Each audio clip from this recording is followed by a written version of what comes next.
Hello everyone, welcome to the competitive.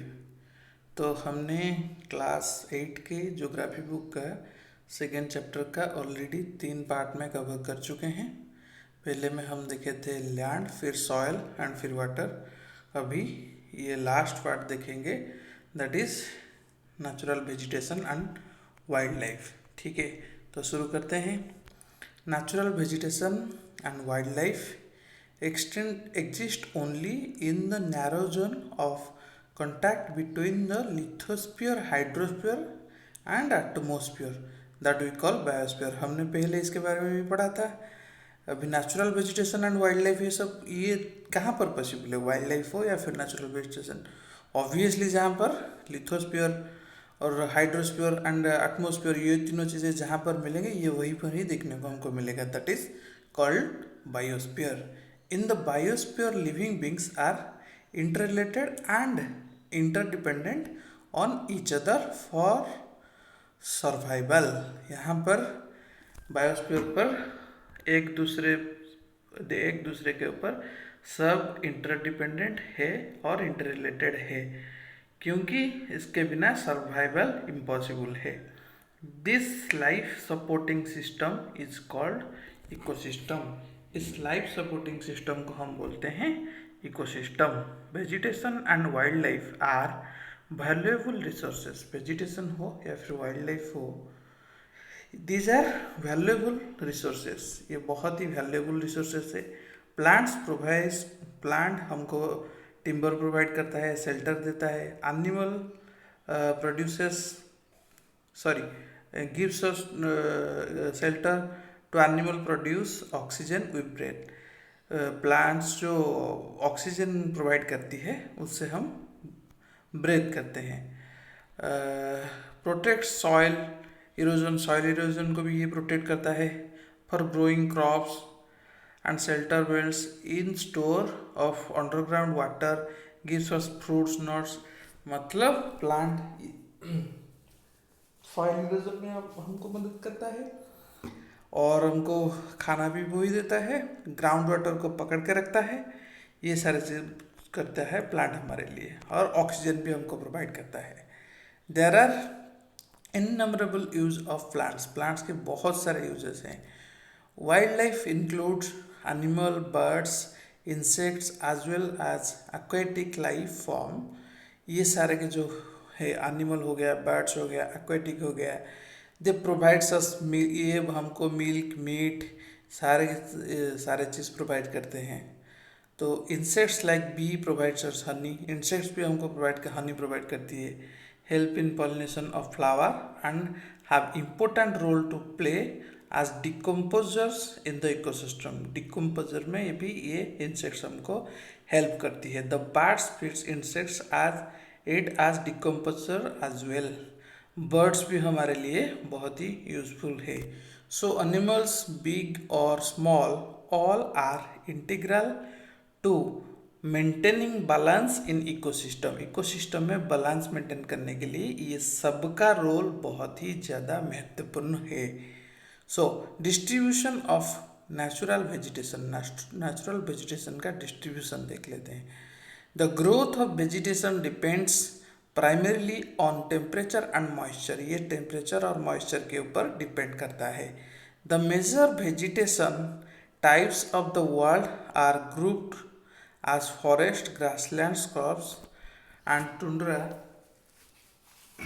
these are the major vegetation in areas of heavy rainfall, जहाँ पर ज़्यादा rainfall होता है। Huge trees, बहुत सारे ट्रीज होती हैं। द फॉरेस्ट आर दस associated with area having abundant water supply, जहाँ पर पानी बहुत ही ज़्यादा मिलता हो। as the amount of moisture decrease the size of tree, their density reduce। जैसे जैसे पानी का डेंसिटी घटता, मॉइस्चर का डेंसिटी घटता जाएगा, वहाँ पर प्लांट का साइज और डेंसिटी भी घटता जाएगा। Short trees and grasses are in the regions of moderate rainfall forming the grassland of the world। thorny shrubs and grow in dry area और लो रेनफॉल एरिया में ये देखने को मिलता है।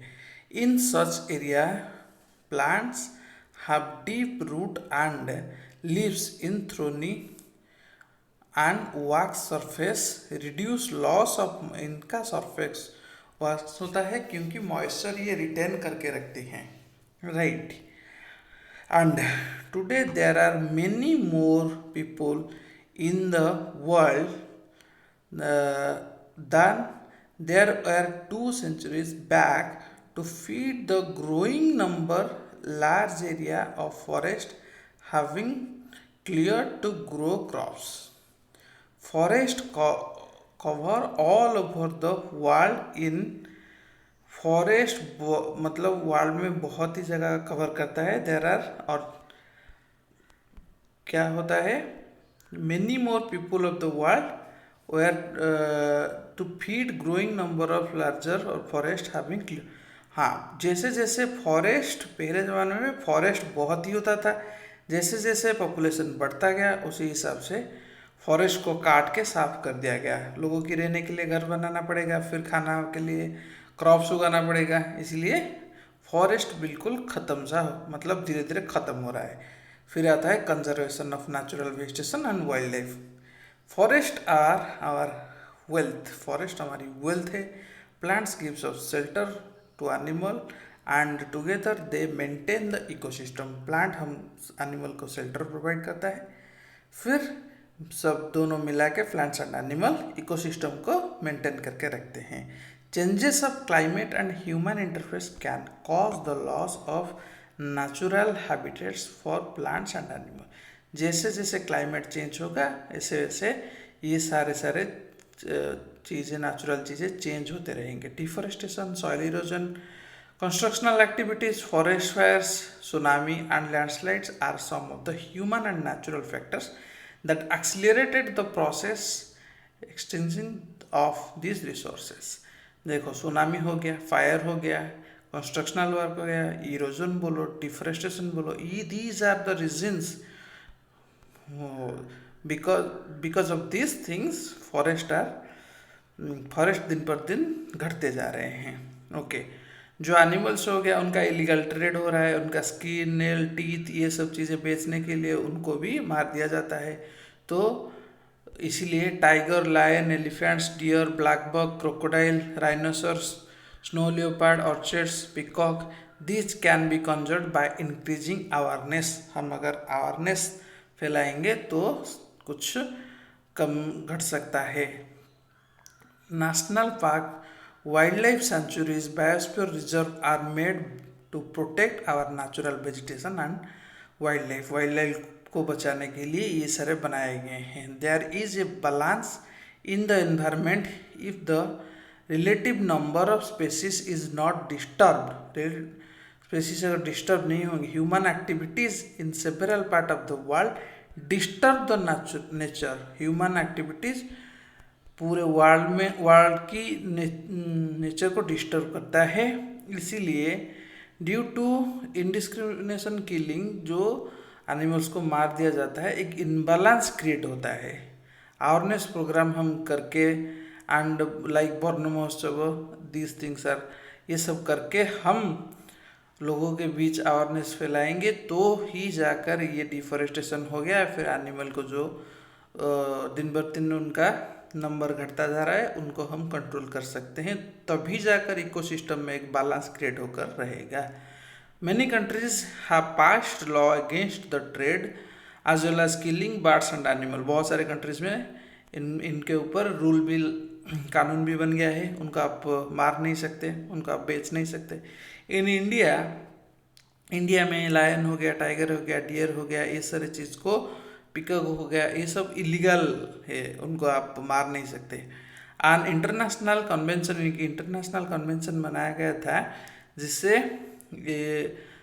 एस्टेब्लिश दैट लिस्ट सेवरल, कुछ स्पेसीज की list बनाया गया था जिनका ट्रेड करना, मतलब बेचना खरीदना प्रोहिबिटेड है। Conservation of plants and animals in the ethical duty of every citizen. This ethical duty of every, her citizen का ये एथिकल ड्यूटी है कि हम कंजर्वेशन प्लांट हो एनिमल हो इसको बचा के रखें।